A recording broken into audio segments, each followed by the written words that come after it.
आसंताकाली ठारू भारत और दक्षिण आफ्रिका दिनिकिया सीरीज टीम इंडिया युव खेलाड़ी उपरे रहिबो नजर। रविवार आरंभ होची भारत और दक्षिण आफ्रिका दिनिकिया क्रिकेट सीरीज। एथिपई भारतीय दल रे बहु युव खेलाड़ी मानकु शामिल करा जायछि।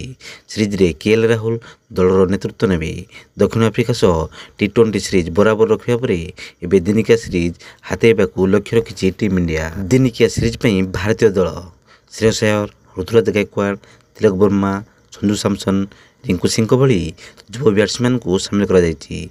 सेमाने भी भल फॉर्म थिबा बेले दक्षिण आफ्रिका बोलिंग सामने सुंदर प्रदर्शन करिबे बोली आशा करा जाउछि। सेहिपरि टीम इंडिया रो बोलिंग स्क्वाड रे वाशिंगटन सुंदर, कुलदीप यादव, युजवेंद्र चहल एवं अक्षर पटेल भली स्पिनर रहिछन्ति। सेहिपरि अर्शदीप सिंह, मुकेश कुमार, आवेश खान और आकाशदीप भली प्रेसर बोलर दक्षिण आफ्रिका बैटिंग लाइन अप उपरे चाप पकाइबार संभावना रहिछि, जहाँ शेष टी20 मैच रे देखिबाकू मिलिथिला। तेबे दिनिकिया दलरू दीपक चहर बाद पड़िछन्ति। एहा सह श्रेयस अय्यर सीरीज रो शेष दुईटी मैच न खेलिबा टीम इंडिया पई किछिटा समस्या सृष्टि करि पारे।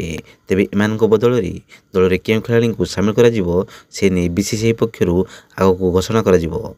भारत एही दिनिकिया सीरीज रे दक्षिण आफ्रिका सह 3टी मैच खेलिबो। सीरीज रो प्रथम मैच रविवार खेला जिबाक थिबा बेले डिसेंबर 19 और 21 तारिख रे अन्य दुईटी मैच खेला जिवो।